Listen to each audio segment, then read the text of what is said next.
Ndabaramukije mwese mu izina ry'umwami wacu Yesu Kristo. Amazina yanje nigira neza Divine nkuko mu bisanzwe mumenyereye. Yesu Kristo abaho umugisha cyane.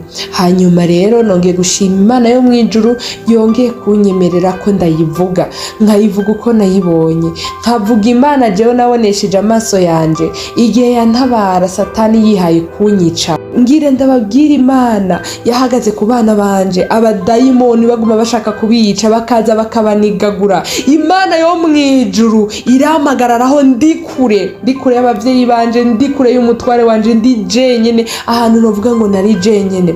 Ndababwira Imana yo mu ijuru yanyeretse ubushobozi bukomeye cyane bwa Yesu Kristo bwinyegeje mu bana. Yesu nashi abana bato, muntu w'Imana, Imana yahaye amahirwe yo kubona uruvyaro, ukaba waramenye Yesu Kristo nk'umwami n'umukiza.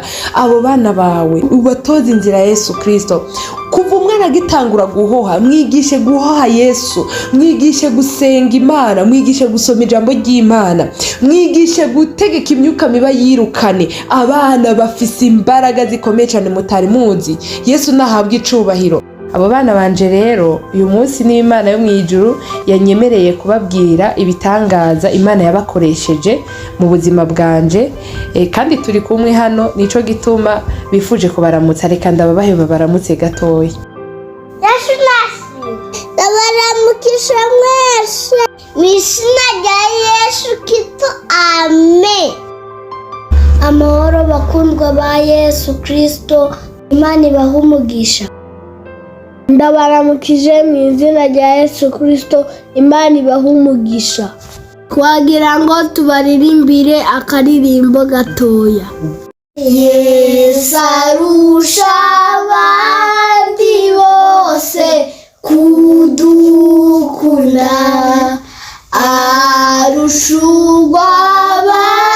abavandimwe bakundana, nabo dukunda bose boduharuruka cyane, we nahoyo hemukira abakunda. Amen. Amen. Hanyuma rero Imana yo mu ijuru irakoze cyane. Reka dusome ijambo ry'Imana ryanditse muri Mariko igice c'icumi ku murongo wa 13. Haravuga ngo, umutwe w'amajambo uravuga ngo Yesu ahezagira abana bato. Ku murongo wa 13, maze bamuzanira abana bato ngo abakoreko, abigishwa barabakankamira. Maze Yesu abibonye araraka, arababarira ati, nimureke abana bato baza ahondi ntimubabuze, kuko ubwami bw'Imana ari ubw'abameze batyo. Ndababwira ukuri, utazokwakira ubwami bw'Imana nk'umwana muto ntazobwinjiramwo na gatoya. Yesu nashimwe cyane. Mwumvise Yesu Kristo nawe nyine aremera abana. Mwabyumvise ukuntu yemera abana, ngo kuko ubwami bw'Imana ngo ari ubw'abameze nk'abana batoya. Yesu nashimwe cyane. Bene data, abana batoya, nimba ufise umwana mutoya, mumenyereza inzira y'Imana, mumenyereza inzira y'Imana, ntuzovyicuza. Nshuti yanje uri kuranyumva, jewe nahuye n'ibibazo bikomeye. Imana yo mu ijuru inyibutsa sene yigeze kuba kera ndi umwana mutoya, na yene ngira ndayibabwire n'umunsi ndababwira ubuhamya nabonye, nzogenda ndababwira duke. Hanyuma Imana ntiyanyugururira, nzababwira intayanje mu buryo burambuye neza, ni ndende cyane. Aka kanya ngiye kubabwira ukuntu Imana yampagazeho iciye mu bana banje. Ndababwira ibitangaza Imana ikoresha abana banje, hanyuma ndababwire nicanyibukije imbaraga ziva mu bana batoya za Yesu Kristo. Yesu nahabwa icubahiro. Nukuvuga ngo rero ico gihe je ariko abantu tutabashije kubana mu buhamya bwanje canke mu ntahe merutse gushinga mu misi ishize, naho nyene nababwiye utuntu dukeyi ariko turimwe ibintu bike vy'ingenzi. Mazina yanje nigira neza Divine, nkaba ndi umuvyeyi, mfise abana batatu, nkaba mfise umutware, hanyuma nkaba navukiye mu nzu y'Imana. ndi umuntu yakuriye mu buzima bworoshe cyane, ndi umuntu yakuze nteruwe n'amasengesho y'abavyeyi banje, hanyuma ibyo byatumye ngira ubuzima bwiza. Nkiraho nshishikariza abavyeyi kuza murasengera abana banyu, ibyo bizogenda bibaramira mu buryo butandukanye, ko je amasengesho y'abavyeyi banje hari ukuntu yagiye ancira inzira mu buryo bw'igitangaza bukomeye cyane. Rero kuko kuntu nakuriye mu buzima bworoshe, noneho ngira n'Imana ndashaka shikira mu muryango, noneho mera nk'umuntu avuye muri wacu nshikiye ahandi hameze nko muhiri wacu, mu muryango w'abagwaneza. Iyo ntanguye kubavuga sindonka amajambo akwiye yo kubavuga. Be famille nagiye kubakamo n'abantu b'igitangaza b'urukundo cyane kandi naturere. Nukuvuga rero narageze aho hantu candidibamira siniyegereza Imana kubera nari nibereye mu mahoro. Iyo nabona ibintu byose byigenda neza, Imana impumugisha, Imana impa abana beza, Imana impa amahoro mu rugo, candadibama sinayegera. Sinumva yuko biri ngombwa ko umuntu ahora yiyegereza Imana igihe cose aguwe neza atakintu novuga kidasanzwe ayikeneye ko. Hanyuma rero ndaguma ngaho, haheze igihe rero kandi je ahantu nagiye kubaka ni kure yo muhiri wacu, aho mvuka naho mba jewe n'urugendo rw'umunsi wose n'imodoka, n'ahantu kure cyane. Hanyuma rero nukuvuga ko nari kure rero y'abavyeyi banje.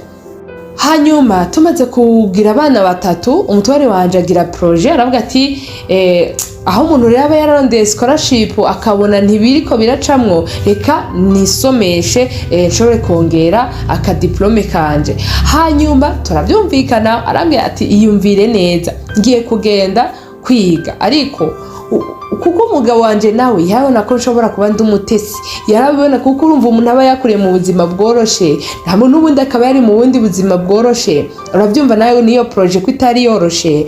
Arambwiye ati icara banze uvyiyumvire neza imbere yuko ndekura, nkagenda kwiga umenye neza ko ubuzima buzotegerezwa guhinduka, ukumva ubihambya neza umbwire ngende. Amagiye kandi kitari gito cyo kwiyumvira, ndagenda ndiyumvira, ndagaruka ndamwe n'ukuri je niyumviriye, je numva ari amahoro ugenda n'amakuru aje menshi. Arasanga ati subirayo. Yarambona akabona neza uburyo ndi umwana mu mutwe n'ukuntu nyene abona n'ubutesi bunyuzuye, avuga ati subirayo utekereze neza kubera ko ningenda ubuzima buzohinduka. Yongera nta kibazo, je numva ari amahoro. Aragenda.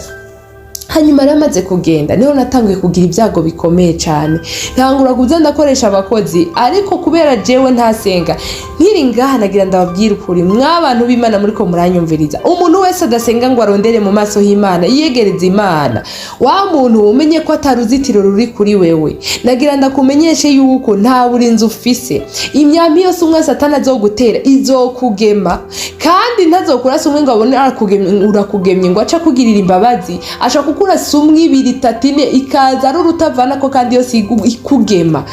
Uzobona ibigeragezo, kimwe kiza ikindi kiza, biza bihekanye, ikindi kitarava ikindi kiza.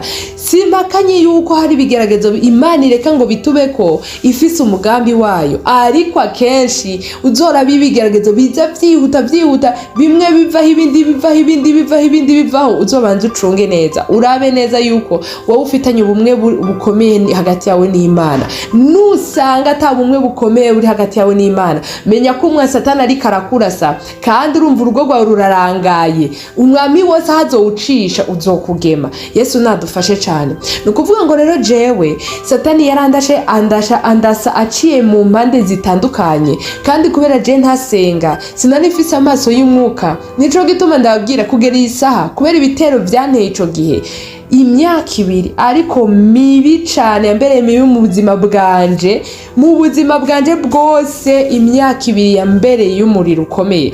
Nukuvuga ngo kubera ibitero byava impande nyinshi zitandukanye kandi bitandukanye bidasa, sinzi rero ko byaturuka uruhande rumwe. Igituma imbarutso ya byose yabaye umukozi, nukuvuga ngo nuko ibi byago nataguye kubona abadayimoni, abonesheje amaso nabo ntabonesheje amaso, ibibazo byagiye biza mu nzu byinjiye ari uko hari umukozi aje kunkorera, ariko hari n'ibindi byabaye yaragiye ariko bigakomerezaho biteye ubwoba. Noneho rero haje n'ibindi biruti byabaho ahari. Yesu nadufashe cyane.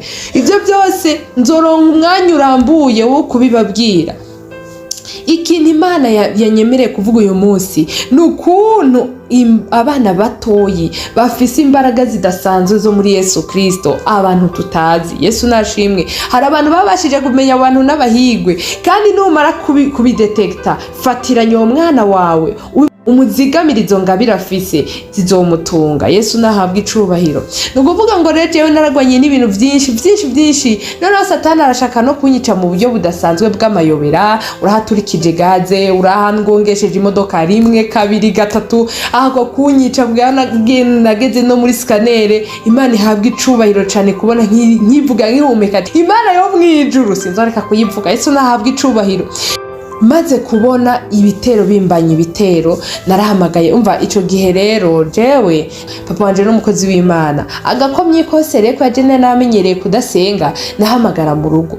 Hanyuma igihe jene nariko ngwana n'ivyo bitero mu rugo iwacu, naho papa wanje yari yagwaye, bamubaga operation itarayisisa bakamusubiramwo. Nukuvuga ngo mu rugo iwacu bariko bagwana n'ivyo wabo, kunyikorera jewe ntivyari bikiri bigishoboka neza. Nukuvuga ngo ni jewe nagomba guhagarara jewe nyene nkagwana n'ivyo bitero jenyene, kandi nagenda amenyeshe kuhaguruka ngo ugira urondera Imana utigeze uyimenyereza, ntugire ngo biroroshe. Hari n'igihe biba ngombwa kurondera abagufasha. Imana igufasha wa muntu udasenga, ndakwingingira gutangura kwimenyereza gusenga Imana. Yesu nashimwe cyane. Nukuvuga ngo rero harageze igihe mpamagara abasenzi baraza barasenga, basenze harabaye ibitangaza bikomeye cyane. Ariko mu nyuma rero imyuka mibi n'abadayimoni byaransokeye mu nzu biragenda. Satani acashaka rero gutangura kuzara twica hanze yifashishije amaksida n'ibyo bindi by'amafenomene biba biteye ubwoba nyene. Hanyuma rero Imana yo mwijuru icinyibutsa kera ndi umwana muto, ariko sinari umwana cyane kuko niba nibuka neza ashobora kuba nari niga muri sogonderi. Hanyuma rero uwo munsi hari kuwa gatandatu, nsubiye inyuma muravyumva ngiye kubabwira ukuntu Imana yanyibukije imbaraga zikomeye cyane gose za Yesu Kristo ziba mu bana batoya. Hanyuma ico gihe ndi mutoya hari kuwa gatandatu twagiye gusenga. Nababwiye ko papa wanje ari umukozi w'Imana, ni umupasiteri mu ishengero rya Pentecote. Aho mvuka abapastora abakozi b'Imana bicara hari imbere kuri altar baraba abakristo.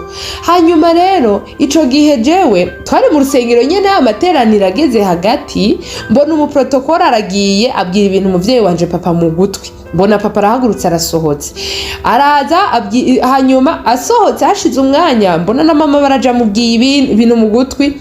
Mbona mama wanje nawe arasohotse. Asohotse cyamona ko hari ikintu kidasanzwe kibaye mu rugo. Nari ndabakurikira mbasanga bararenze, mfata moto ndabakurikira. Ngeze mu rugo ikintu cyabaye cyari ikintu kidasanzwe na gatoya. Nukuvuga iyo tugiye gusenga abana batoya basigara mu rugo bagasigarana n'umukozi. Hanyuma rero bahora babona ibintu papa akora. Mu rugo iwacu hahora haza abantu bagwaye imyuka mibi, papa akabasengera, iyo myuka mibi ikavuga ikagenda. Abana bacu bahora babibona. Hari n'umukozi twigeze kugira, uwo mukozi yaje gukora iwacu, papa yamutoye ahantu nyene aryamye yabaye nabi, papa aramuzana mu rugo iwacu. Amuzanye batangura kumusengera, ibyo bitero byahora binamukubita bikamumerera nabi. Papa aramusengera hashize iminsi iyo myuka mibi iramuvako, nyine umusore mwiza aguma akora muhira. Ivyo bintu rero twe twarabibona. Hanyuma rero ico gihe rero twe twagiye gusenga, abo bana batoyi basigana n'umukozi muhira, baca batangura gukina. Rero ibintu bahora babona mu rusengero nyene, mu materaniro, akora amateraniro mu rugo. Noneho warahari yitwa ngo ni mukuru abapastori, uwo mukurikiye aba mwarimu, uwundi aba umuririmbyi. Hanyuma uwo mukozi bamubwira ngo aba ishengero, aba abakristo nyene nka kujya kwiteraniro bisanzwe. Hanyuma rero baragira amateraniro, basoje bacabwira uwo mukozi ngo afukame. Urumva niwe bari bagize umukristo, arafukama. Hanyuma abana baca baza kwigana ibintu bahora babona papa agira, kuko urumva ko hari abantu bahora baza muhira baraboshwe papa akabasengera. Babana baca basubiramo ibintu papa ahora agira. Rero batangura gutegeka imyuka mibi mu izina rya Yesu Kristo, mubohore. Ibintu papa ahora avuga byose bakabisubiramo. Iyi myuka mibi yari muri wa mukozi ihita yiyarura nawe nyene ngira ntiyarazi ko afise imyuka mibi nabo banumva bariko barakina abajamwo arabakubitagura arasara ibintu atangura kumenagura ariruka nukuvuga ngo imbaraga za Yesu Kristo zari muri abo bana zakoreye muri bo barategeka bariko barakina zikoma imyuka mibi yari muri uwo mukozi wacu aca arasara ico gihe baza gutora abavyeyi banje mu rusengero umukozi yari yasaze mu rugo ibintu byose yasaze twari dufise n'abakozi babungere bakomeye babagabo arabananira umuntu yatenda imyuka mibi afise n'imbaraga zidasanzwe baza guhamagara papa mu rusengero araza aramusengera nukuvuga ngo rero ico gihe jene natewe n'iyo myuka mibi muhira nibuka ya scenario yo muhira nibuka ko Imana yampaye abana ndavuga sha mwaba muraronsa akazi ngwino hano abana banje rero hari ukuntu jewe kuva ndi umwana mutoya muhiri wacu tugiye kuryama papa yaradukoranya twese tugasenga Imana n'abakozi n'abana twabadutunze muhiri wacu hama abana akabanza akatubwira ijambo ry'Imana hama tugasenga Imana hari igihe hari n'igihe yatungura umwana ati wewe tubwire ijambo ry'Imana kandi bategeza kugira ironderamo hanyuma rero jewe umva ivyo rero je narabizanye mu rugo iwanje nukuvuga ngo misi yose yo tugiye kuryama twarasenga Imana ariko nagira ndababwire bene data iyo myuka mibi maze kwinjira mu rugo rwanje nimba vyagenda gute reka ndababwire ikintu ca mbere byatanguye gukora kugira ngo bimfatishe neza noneho byinjire bishinga imizi vyicare biramvye mu rugo rwanje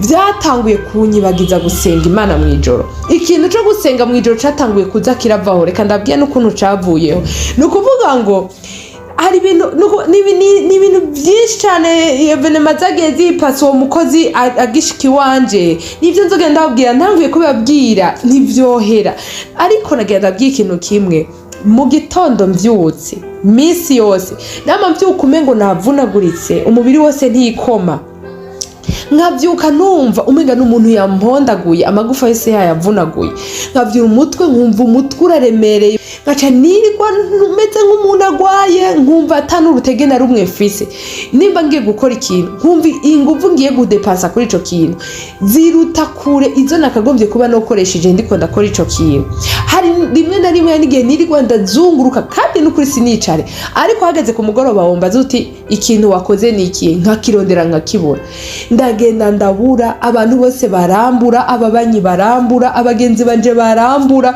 kuri eglise barambura beneda ku rusengero kugeraho muri korari abantu bari basigaye bantelefona bambaza iyo nagiye chef wa korari akampamagara buri munsi hanyuma jewe abantu bose nababwiye ko mfise ibintu byinshi kandi je numva mfise ibintu byinshi n'ukuri ariko narondera ibyo bintu byinshi mfise nkabibura kuko nararaba nkakarya nkasanga ibyo bintu byinshi mfise ni bya bindi nyene abandi bose bafise akazi abandi baragafise baragakora kandi bagafatanya n'imirimo y'Imana hanyuma ugasanga imirimo yo muhira umwe narifise n'umukozi uwo mukozi yarakora nk'imashini nta kintu na kimwe uvuga ngo nicaba gipanze muhira ibintu byose byaba biri ku murongo ariko je nkahora mbona mfise ibintu byinshi ndiko ndakora sinicare ariko simbona ikintu na kimwe cyaba yakompli nk'ubu ku mugoroba nicaye mvuga nti reka ndabe ikintu nakoze nashoboye kwacivinga muri uyu mugoroba nkasanga ntaco nkakibura nukuvuga ngo rero Satani kugira afatishe nagera ku mugoroba narushe nawuhwereye atari jewe mbona ngeze ahantu nohenukira ngo njyame narashika no muhira bikananira gukontorora ibintu uko vyiriwe muhira murabona abamama iyo ushitse muhira urabanza ukaraba ko abana bakoze amadevoir ukaraba ko ibintu bipanze ukaraba nyine ibintu donc ukaraba mu rugo ko ibintu bimeze neza ukabona kuryama je rero no kujya hari igihe najya mpumirije nyine mfise umunaniro mfise uburuhe butagira uko bungana nkaca nja kuryama ngahenuka ngasinzira aho rero hari n'igihe nyine ibyo bintu byaza njyamye ku matera nkaza numva imatera irikirabira ni histoire ndende byose nzobibabwira Yesu nabahezagire cane hanyuma rero twari tukiri kubana nuko umva numva ari byinshi biguma biza numva noguma ndababwira kubera ndababwire ari abantu muri mwebwe muriko muranyumviriza n'ivya bintu mushaka kuba munabirimwe mutanazi nuko ari bitero byabateye basha mupinga nanje mutemera nuko ivyo bintu by'ibirozi bibaho nagenda ndabwiye ko bibaho kandi nutiyegereza Imana ngo wambare ibigwanishwa by'umukristo reka ndaza kukwereka ibanga ukaba utambaye ibigwanishwa by'umukristo bizokurasa Satani azobigutera kandi abo barozi bazokuroga kandi ibyo birozi bizogufata. Nagira ndabikubwiza ukuri. Ni ukuvuga ngo rero natanguye Satani mu kugira amfatishe yatanguye kuzaranyigiza kure y'amateraniro, kaza ndagenda gusenga dimanche naho nyene rimwe na rimwe, korale nkaja mu rimwe na rimwe, ninabwiye rimwe na rimwe ni rimwe na rimwe, kandi abayobozi bampamagara, urabona abayobozi, hari abayobozi Imana yo mwijuru yahaye umurimo bakakwizingira ko mpaka bakamenya ibyo urimo n'impamvu utari kuraboneka. Jewe nkumva ndiko ndasigura ibintu byinshi, kandi nkumva ni byinshi gose, kubera ko jewe hagera samedi numva nawe uhereye mfise uburuhe bugerekeranye n'ubundi buruhe, ku buryo numva dimanche ari umunsi wo kuryama kugira ngo nzobyuke nje gusenga, naho nyine nkanagenda nanacerewe. Nituma rero bene data, wa muntu utegera Imana, wa muntu utariko wegera Imana, umenye neza kuri kurakingurira amarembo Satani umunsi yakurashe, kandi ntazokurasa umwe, azokurasa myinshi, kandi kugira ngo uzohaguruke wivyukiranye bizogusaba imbaraga zikomeye cyane. Nukuvuga ngo rero umva ko ikintu ca mbere Satani yatanguye kunyibagiza kwabaye gusenga. Abana banje baribagira gusenga, murumva ko rero Satani nawe nyene yarabateye abana banje, yarabateye. Ndasigaye nimvira ariko kubera iki ntibutse, kubera iki ntivyukirana nje hakiri ngo nibutse abana banje kuvyura imbaraga za Yesu Kristo ziri muri bo. Kuvuga ngo rero isinzi ukuntu nibutse ibyo bintu byabaye muhiri wacu, canja nivyukiranye, ntangura kwigisha abana banje gusenga Imana, ntangura kuza ndabajana muri Sunday school. Abana banje rero bamenyereye amiga y'abakuze, emwe baragenda mu bana bakabona ibintu bariko baragira, nkaza numva ngo mama ngo uri kuratujana ahantu twebwe ngo mu bintu ngo twarengaye, bakumva abana bakabona ari amateraniro ya Sunday school, bakabona ni ibintu by'abana. Kubera iki? Ico gihe niko ngwana n'imyuka mibi, nukuvuga ngo naciye ndangura kuza ndagwana nje mu materaniro, kandi urumva ko n'abandi jenyene nk'abatana umuntu mfise nsigira abana. Urumva niho twara abana muri Sunday school ngo uhita uproronja birigweyo kugera amateraniro y'abakuru ahere, aba bari batoyi cyane gose boruha. Ikintu naca nkora rero, naca simplify, hasha ndabajana mu materaniro y'abakuru tukirigwa nayo, kubera urumva jiho nawe nishakira kwegera Imana. Aho ni nyuma rero byaranzengereje, nukuvuga abana banje bace bamenyereramo, tutangura kuza ndabamenyereza gusenga Imana, beneda reka ndababwire, hahirahiriye hakaza umukozi, abakozi twagize bakorana n'imyuka mibi, abo nashoboye kumenya bari batatu, ariko umwe yagiye ntamenye neza ivyiwe, habaye dufenomene tudasanzwe, ariko ivyiwe sinigeze ndabimenya ko urumva nta maso y'umwuka nari mfise. Ariko uwa mbere uwo byabaye ko kugira ndabimenye yagiye gukora ahandi, asanga y'umuriro, umupapa waho yari gishirira, kandi abantu bari inshuti zanje, nibo rero bagiye kumbwira ibintu byinshi cyane gose. Naho mbona mu rugo wanje simenye ibyo ari byo, umukozi saa 9 avyuka akaja gukora imirimo, je nkibaza ngo nugukunda akazi, hari ibintu yabavyutsemwo. Abana banje baragwaye ibintu by'amayobera, baravyimbara, biraba bibi cyane. Ibyo bintu rero hari ukuntu bahora bavyuka mwijoro bose bakaririra rimwe, wacana itara ugasanga barasinziye bose bararaziranye. Ibyo bintu rero byarabayeyo, ni ibintu by'amafenomene atagira kwasa. Ibyo rero ukuntu nabimumenye uwo wa mbere yagiye gukorera abagenzi banje, mu nyuma rero baba mubunganirize ivyahora biba, niho nabimenye. Bene ndamusaba amaso y'umwuka, wa muntu udasenga ufise ibibazo bikomeye cyane. Kandi ikindi naco, Bibiliya tubwira ngo nta usaba abami babiri, ngo kuko kwanga umwe gakunda uwundi, kirazira gufatanya. Niba uhagutse uvuze ngo ugira urondera Imana, ucufata iyo nzira nyene, ibintu byahora bikunezeza by'isi n'ibiki bihita bikubera ubuhombe ku bwa Yesu Kristo, niko Paulo yavuze. No kuvuga ngo niba ushaka iyo Mana kiza mu rugo rwawe kugira ngo igufashe ikurinde, no kuvuga ikintu ukora n'igiki, urayiyegereza none ugashuja mu nzira yawe udatambamira ibumoso canke iburyo. Imana ntuyibangikanye, nugerageza kuyibangikanya n'akana gatoyi ntibikunda, ica yigirika kubisa, kandi uzogira ibibazo bikomeye cyane. Imana mutari kumwe ga mwene data, uhura n'ingorane zitagira uko zisa. Yesu nashimwe cyane. Rero maze kubona abana banje, rero maze gutangura kubatoza kwegera Imana tugasenga, abana banje Imana yabahaye ububasha bwo gutegeka mw'abantu b'Imana, ku buryo kandi kose nari nsigaye nkeneye niheka ku bana banje. Ndabwiza ukuri, nagira unseka, nagira uncira urubanza, nariraba nkumva imbaraga zanje nkumva ni nkeya, aca mpamagara abana banje bose, umuto yagashira munsi biganza, ukurikiye akarenza uwundi je nanje nkaca namveropa ibiganza vyabo buri wese agasenga aturudohore mw'abantu b'Imana. Imana yakoze ibitangaza mu nzu yanje. Kimwe mu bitangaza nagira ndababwire kugera isaha imyaka 2 ipfungane neza. Divine jewe ntazi kwa muganga, ntazi ibitaro, mfise abana 3 harimo mutoyi ariko ubunye bose Yesu Kristo yarabakujije. Umutoyi afise imyaka 3 murumva ko ari bakuru. Nagira ndababwire ko sinzi ibitaro kandi urumva Imana kugira ngo inkorere ico gitangaza navumbuye ubushobozi buri mu bana banje ndafatiranye. Hari ikintu cari kingoye gikomeye cyane bamwumva rero kubura ahantu utagira assurance n'abana batoyi ntibiba vyoroshe na gatoyi. Murumva niyo situation nyene.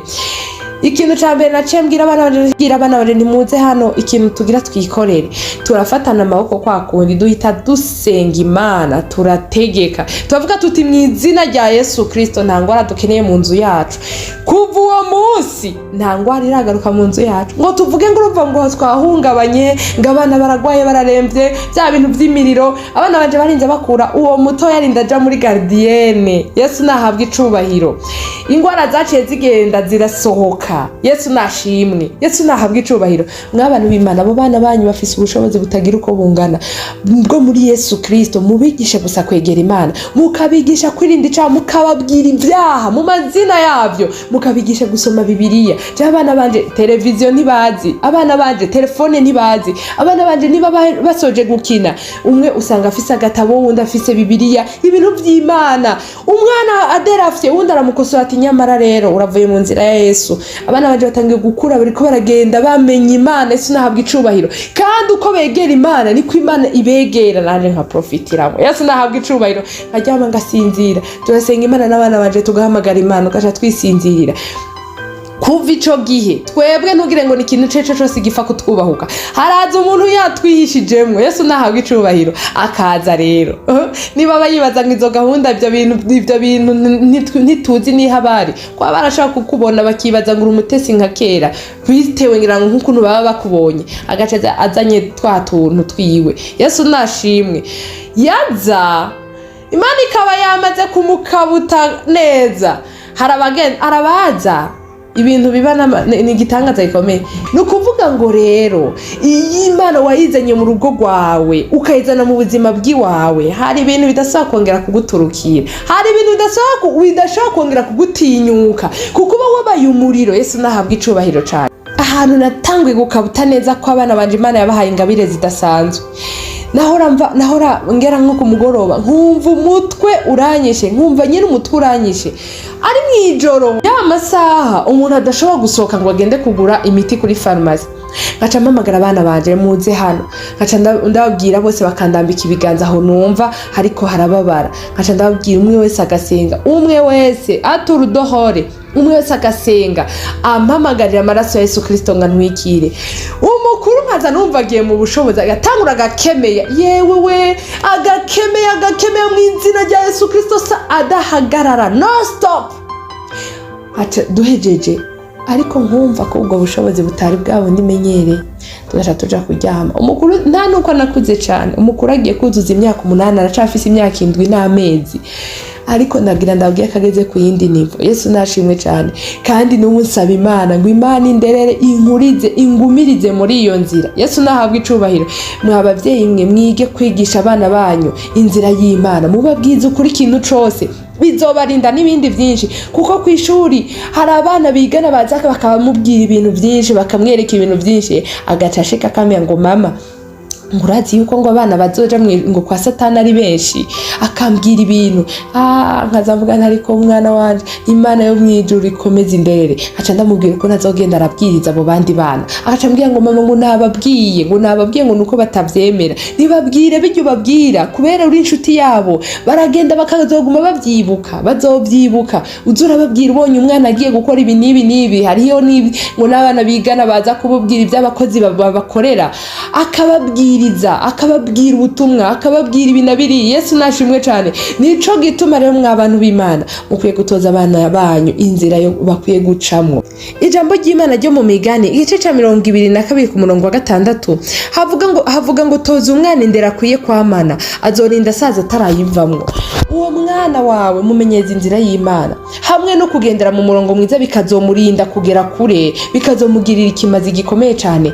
Azorinda asaza atarabivamwo. Yesu nashimwe cyane. Azorinda asaza atarabivamwo, kandi Imana iramuhingabire kuko Imana iremera abana bato cyane. Mwabibonye ukuntu Yesu Kristo yavuze ngo ubwami bw'Imana buzobona abantu bameze nk'abana bato. Ujya iyo umuntu atanze ikigero ku kintu, soko ico kintu abacemeraga bene da. Nukuvuga ngo niba yavuze ati umuntu ameze nk'umwana muto, nuko hariho comparaison.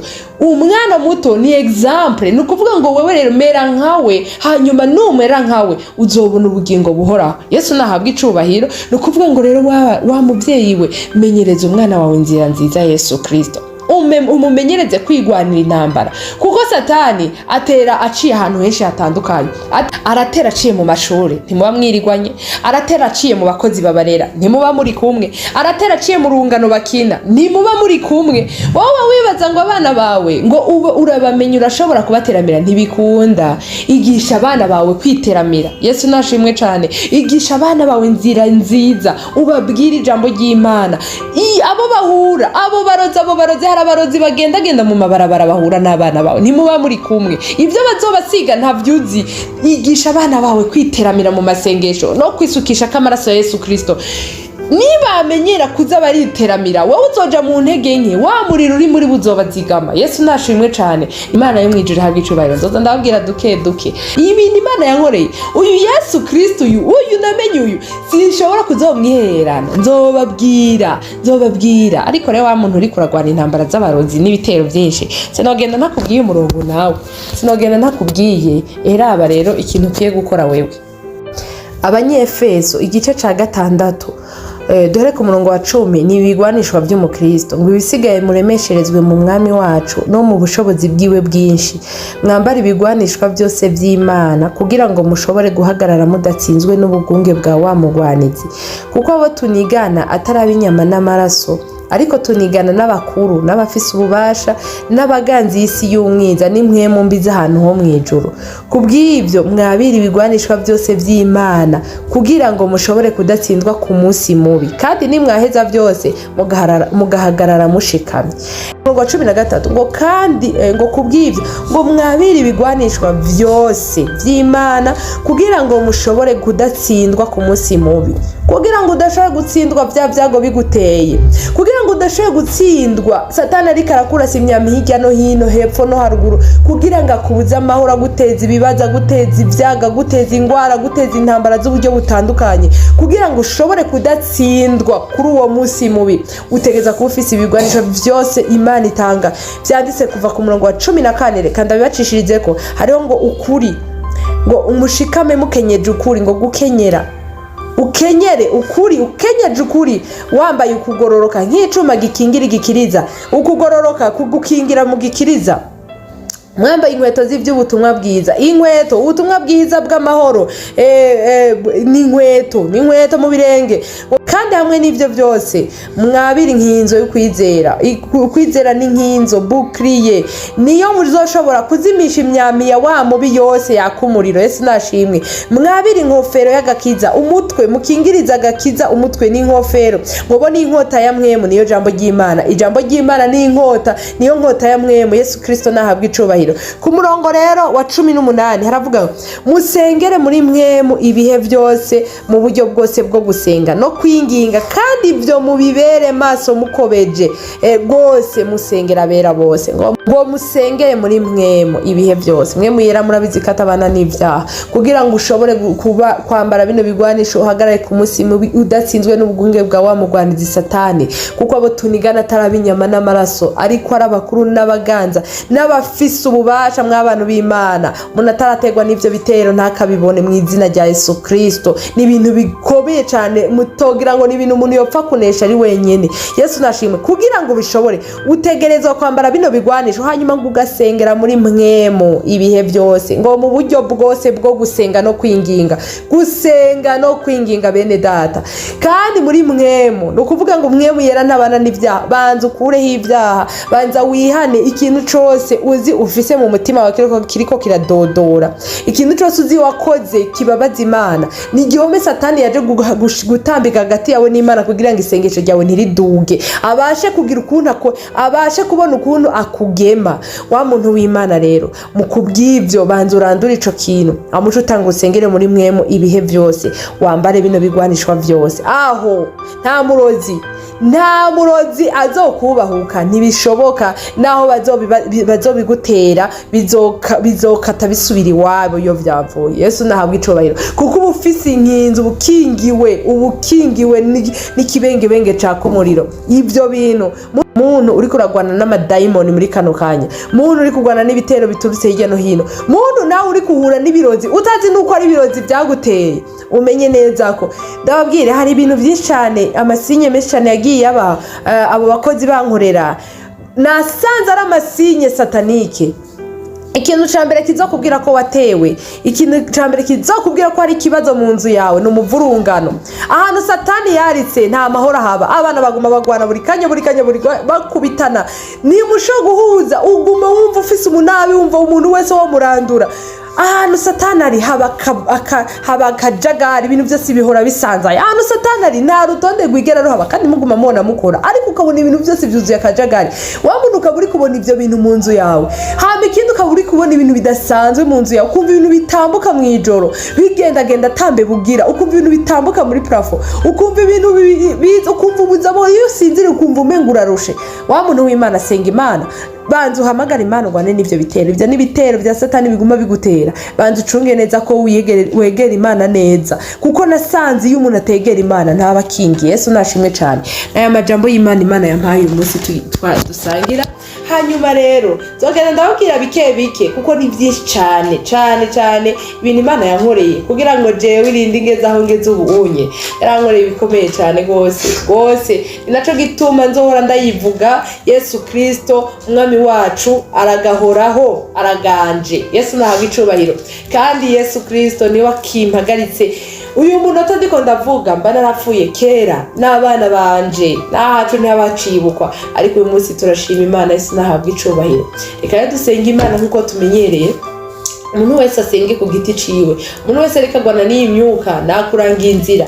Banza ugende usome mu Banyefeso, uhasome neza, uharimbure, uhasome. No kuvuga kuba Abanyefeso igice ca 6 guhera ku murongo w'10 gushika ku murongo wa 20. Iyo nicyo jambo giwawe, aho niho hari umuti w'ivyo bintu biriko birakuzengereza. Urabanza ukiyegeza Imana mu buryo bwose, ukiyeza, hanyuma ugahamagara amaraso ya Yesu Kristo akabanza akagutunganya, ugahamagara Imana mu buzima bwawe. Mwemu yaragacaza mukagumana. Yesu nahabwa icubahiro. Mana Data wa twese uri mw'ijuru, mu izina ry'umwana wawe Yesu Kristo turagushima Mana, turagukengurukiye. Wagize neza, ntuhabwe icubahiro. Ibyo dukorera ni byinshi ntitwoshobora kubirondora, ariko byose hamwe tubikwanije hamwe tukubwiye ngo ishimwe ni ryawe nyakubahwa. Ibisigaye Mana yo mw'ijuru, Imana ugira neza, turagukengurukiye. Hanyuma Mana yo mw'ijuru, abizi neza Mana ko nta kintu na kimwe twokora tutagusavya amaraso ya Yesu Kristo ngo adutwikire, atweza dutunganye. Ucubana natwe rero Yesu Kristo. Urakoze cyane gose ku majambo yawe tubwiye, ngo twabiri ibigwanishwa byose ngo byawe, ngo kugira ngo dushobore guhagarara tudatsinzwe ngo n'ubwunge bwawe mugwanzi Satani. Mana Satani urabizi neza ko atakindi agomba atari kutwica, akica ubugingo n'umubiri kugira ngo tuzomutahire, ariko ntibikunda kuko waramunesheje mu izina rya Yesu Kristo. Nico gituma rero uyu munsi duhagaze ma tuguhamagara kugira ngo dusheho uburinzi bwawe, wirukane imyuka mibi n'abadayimoni mu izina rya Yesu Kristo. Wirukane ikintu cyose Mana yo mw'ijuru mu buzima bwacu kitubuza amahoro mu izina rya Yesu Kristo. Turaguhamagaye kugira ngo utubere bukriye itamenwa mu izina rya Yesu Kristo. Twambike ibigwanishwa byose, duhe Mwami Yesu Kristo kugira umwete wo kuvyambara, hanyuma ucushishirika rubana natwe. Hanyuma Mana hamwe n'ivyo rero turakwiragije imbere ntituhazi mu izina rya Yesu Kristo. Intambwe zacu zishige dushigikire, dufate ukuboko, tuyobore, utugirire neza Mana. Hari ibyo tugusaba byinshi imitima yacu ikeneye, turabikweretse Yesu Kristo, kubera hari ibyo Mwami Yesu Kristo dukeneye byinshi, ariko Satani akabibloka, akaza agapfunga amayira yose. Ico gituma tuguhamagara ngo tuje imbere, utegure imitego y'umwa Satani atega, uzobukoze nyakubahwa. Niturambikwa gusengera imfuvyi n'abapfakazi, niturambikwa gusengera abantu bafise ibibazo ibi na biriya, niturambikwa gusengera abagowe, niturambikwa gusengera abababaye, abafise imitima ibabaye. Ico gituma nyakubahwa ndaguhamagaye kugira ngo wibuke imfuvyi n'abapfakazi, wibuke abantu bose baraye batagira ico bafungura, wibuke abantu bose baraye bararira Mana bakwereka ibi na biriya bafise mu buzima bwabo, ubagirire neza nyakubahwa. Ibyo bagukeneye kubibahe, kuri Imana igabira bose atakinobwe. Uri Imana ugira neza no habwa icubahiro, ibisigaye uri Imana uzi ibidukwiriye, umuntu wese ukamuha ibimukwiriye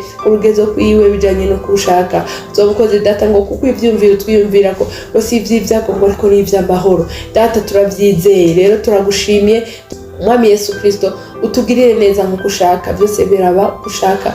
Mu izina rya Yesu Kristo Mwami wacu ndabisavyemwo, amen.